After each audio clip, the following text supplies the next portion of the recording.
Welcome, everyone, to a deep dive into, well, what I can only describe as the beautiful chaos that unfolded yesterday. We're talking about that extraordinary Major League Baseball doubleheader between the Chicago White Sox and the Seattle Mariners. You know, it was a day of such stark contrasts, it almost felt like two completely different sports were being played. What started as an 8-6, free-for-all slugfest. I mean, a game just dominated by offense, not much finesse. It felt more like a football score, honestly. And then just hours later, it ends as this tense, low-scoring 4-3 affair, decided by the absolute slimmest of margins. It was really a single day that packed in the highs and, yeah, the grinding lows of an entire baseball season. The Mariners, incredibly, won both games, showcasing, their ability to win in totally different ways. Meanwhile, the White Sox, they walked away with a pretty bitter taste, having come so close, but just failing to seal the deal twice. So our mission today is to explore the strategic shifts, those pivotal moments, and just the utterly unpredictable nature of America's pastime, all wrapped up in this one unique doubleheader. Okay, let's unpack this. Yeah, and what's truly fascinating here, if you think about baseball overall, is how these two games just perfectly showed the dual nature of the sport itself. Yeah. You had that explosive offensive show in game one, right? And then boom, immediately followed by that nail-biting, super strategic pitching duel in game two, all playing out on the same field, same day. It's almost poetic, really. Poetic is a good word for it. So let's rewind to that first game, game one, the wild one.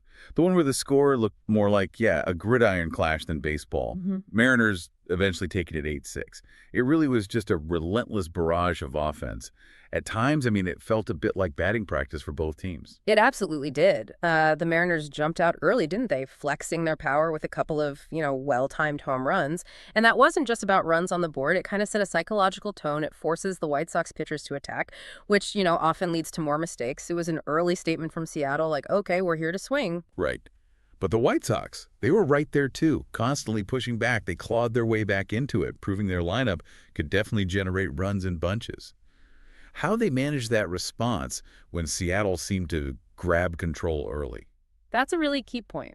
While the Mariners leaned on the long ball early on, the White Sox showed, I thought, a pretty disciplined approach. They were forcing longer at bats, taking advantage of some walks in the middle innings, stringing hits together. It became pretty clear very early that pitchers on both sides were really struggling. Command issues, falling behind hitters a lot, forced to throw pitches over the middle. Yeah, and when your starters are getting knocked out early after giving up a bunch of hits, it just turns into a battle of the bullpens pretty quick, doesn't it? The relievers are basically just tasked with damage control at that point. Precisely. And in that first game, the Mariners' victory really came down to their ability to string together hits in those high-leverage situations. Those critical moments, game hanging in the balance, runners in scoring position, they just capitalized on pretty much every opportunity the White Sox's struggling bullpen gave them. And it all boiled down to that one critical moment, right? Yeah. A late-inning rally for Seattle, punctuated by that crucial two-run double. That was the decider. The White Sox were left just short again. You could almost feel the air go out of the place. Then came game two. And wow, the contrast could not have been more pronounced. Gone were the high-scoring innings, the easy base hits.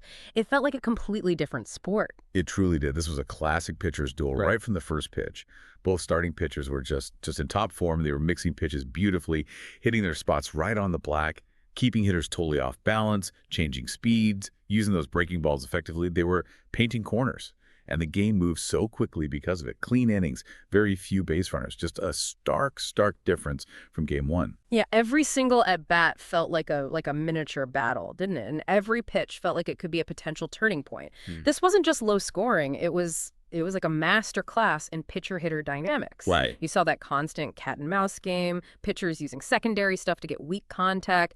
Hitters had to be incredibly disciplined, letting tough pitches go, forcing counts. We didn't see nearly enough of that discipline in game one. For a long time, you were wondering if anyone would score. It felt like that. Then the White Sox finally broke the scoreless tie. Middle innings, I think. A solo home run. It was this rare flash of offense in an otherwise super quiet game. You could feel the tension lift just for a second. But the Mariners, and this shows that resilience, that adaptability that really defined their whole day, they responded almost immediately. A two-run single that gave them that narrow lead back, that immediate answer back, was so crucial, showed they could just shake off a setback right away. And those final innings, wow. A total showcase of strategic bullpen management, both managers bringing in their best guys, trying to lock it down. After seeing all the runs scored in game one, For the Mariners closer, especially, to come in and shut it down like that in the ninth, Yeah. with runners on, that really speaks volumes, doesn't it? It absolutely does. He navigated a really tense ninth inning, runners on base, and ultimately secured that 4-3 victory. The final out, just a routine ground out to second base, but it was this moment of just sheer relief for the home crowd. And, a truly crushing blow for the White Sox. They fought hard again, but just couldn't find that one clutch hit to tie it up. So what does this all mean then? When we step back and look at yesterday's doubleheader, we see more than just two baseball games. You really do see a kind of microcosm of the whole season, right? The highs, the lows, the completely unexpected turns. Yeah, if we connect this to the bigger picture, the Mariners. By winning both, they demonstrated a really crucial level of versatility and mental toughness, too. They proved they can win by just plain out-slugging their opponent, everyone contributing in a high-scoring game. But maybe more importantly, they showed they can win that tense, tightly contested game where pitching and defense are absolutely critical. That right there is the mark of a truly good team, isn't it? The ability to adapt and find a way to win, whatever the situation. Think about their bullpen. Looked kind of shaky, vulnerable in game one, but then it came through big time in the second game when it mattered most. That shows depth, shows the confidence the coaching staff has in those guys. This doubleheader, honestly, it could serve as a major springboard for the Mariners, a sign they might be ready to make a serious push for the postseason. For the White Sox, though, it's a very different story, maybe more sobering one. This raises an important question about, where they're headed. Their story here is, well, unfortunately, one of frustration, missed opportunities. They were in both games, never gave up, constantly battling back, but they seem to lack that killer instinct, that ability to deliver the final blow or shut the door when it really counts, to seal the deal. In game one, their pitching let them down in those critical moments, those command issues we talked about. Game two, the offense just couldn't produce that one timely hit, that one big hit against elite pitching when they needed it most. And this pattern, it's not just a one-day thing, is it? It feels like a theme that's kind of plagued them at different points of the season. The White Sox clearly have the talent to compete. You see flashes of it. But they seem to be missing that final piece of the puzzle, the thing that turns these close losses into hard-fought wins. This series, it's a harsh reminder, I think, of the work that still needs to be done. They've got to find a way to lock down leads and consistently manufacture runs against top pitching if they want to climb back into contention. Yeah, the sting of these two losses, back-to-back like that, it'll certainly linger for the White Sox. And how they respond now, in the coming days and weeks, that's going to be a real test of their character, their resolve. This is exactly the kind of doubleheader that can define a season.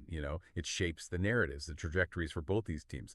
So will the Mariners ride this momentum to new heights, maybe solidify a stronger playoff position? And maybe more critically, can the White Sox actually learn from these painful defeats? Can they finally find a way to finish what they start, turn these close ones into W's? That's what we'll definitely be watching for with immense interest in the coming weeks.